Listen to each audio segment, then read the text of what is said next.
Right, good afternoon, ladies and gentlemen. First of all, I'd like to welcome you aboard the Millennium Time for your trip down to the Tower. Then we'll be making our way off down to Greenwich.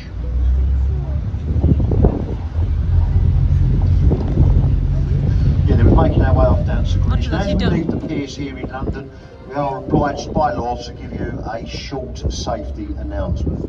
Now, we don't do this to alarm you, we don't do this to frighten you, it's just something we have to do by law.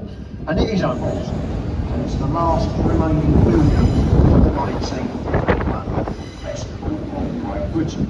And it is, of course, a concert hall, and it's fully soundproofed, owing to the noisy rail systems which run directly alongside of this. Now look over here to the left, just on the river's wall there, you see that tall stone column. That column is Cleopatra's Needle. It's over 3,500 years old, and it was presented to this country by the Egyptian government to commemorate Nelson's defeat over the French at the Battle of the Nile. These stone obelisks were always made in pairs, and we'll shortly be passing beneath is the Waterloo Road Bridge, longest and widest bridge to span this section of the River Thames. It was built throughout the Second World War years of 1939, and it was completed in 1944. And it was mainly constructed by females, owing to the fact that most of our men were off fighting for king and country. The bridge does have a lady's touch. It's faced with a very expensive Portland stone, which is a self-cleaning stone. So every time it rains, which is all the time, this bridge will simply wash itself. As we pass beneath the bridge, look to your left. Okay, moving swiftly on, over to the left here, this white ship, the HMS Wellington. She's a former sloop from the New Zealand Navy.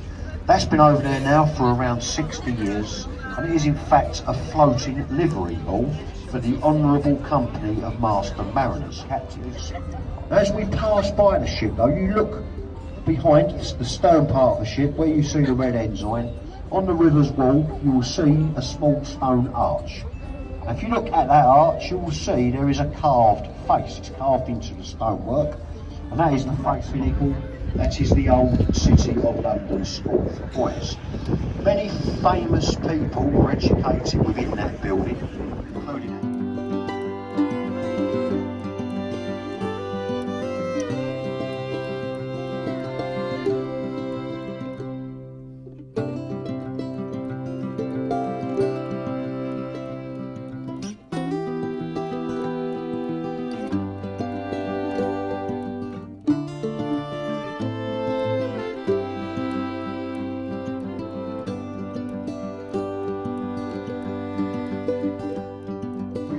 of the St Paul's Railway Bridge. This bridge was designed by Isambard Kingdom Brunel, and it did carry the first trains across the River Thames. They removed the top pieces in the early 1980s, owing to the fact the bridge became unsafe. The bridge we're now passing beneath is the Blackfriars Railway Bridge, and once we pass through the bridge, if you look to your right, you can see that big brown brick building with the chimney. That is the old Bankside Power Station. Well, the first is on St Peter's in the Vatican City of Rome. St Paul's is, of course, Sir Christopher Wren's masterpiece, and it took 35 years to build. It was completed in 1710. It stands 300 years. As we pass through the bridge roof, that is the new Globe Theatre. That building was opened in the mid-1990s. It was all funded by the American film director and producer Sam Wanamaker. And its next bridge we'll be passing beneath is the Southwark Road Bridge, opened in 1928. This bridge was originally opened to ease congestion on the old London Bridge. The bridge today is the narrowest and least used of all the London bridges, owing to the fact that the approach roads are so hard to find. That is one of London's oldest riverside inns. Parts of the pub date back to the early 16th century, and it was in the original attic rooms of the old building The anchor is where William Shakespeare and his players, which Cannon Street main line station is up there to the left. But in a moment, once we've passed through the bridge and you look to your right, you will see the stern of what looks to be a very old ship indeed. Now please don't be fooled by that, it's not as old as it looks. In fact, the next bridge we're approaching is the New London Road Bridge, the 5th London bridge to have stood on this site. The first one was built by the Romans over 2,000 years ago, and that eventually fell down. The second bridge also fell down. The third bridge actually burnt down during the Great Fire of London of 1666. The fourth bridge they took down, stone by stone, sold it to the Americans, and it now stands over Lake Havasu in the Arizona desert. It's actually there as a tourist attraction. Now look to the left, in between the two buildings there, you see the white stone column with the golden ball of flame. That is Sir Christopher Wren's monument to the Great Fire of London of 1666. Over here to the right, this large glass tower, that is the Shard. It is there to represent a shard of glass.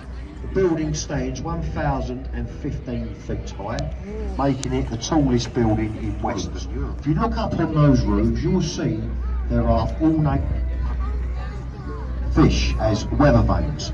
That is because that building is the old Billingsgate fish market, and a fish market stood on that site for around 900. They moved out of that building around 30 years ago, and they moved to larger premises about 10 miles downstream in the Harland and Wolff shipyards in Belfast, Northern Ireland. Commissioned on the outbreak of the Second World War in 1939. She was the largest battle cruiser ever built for the Royal Navy. 11,500 tons in weight.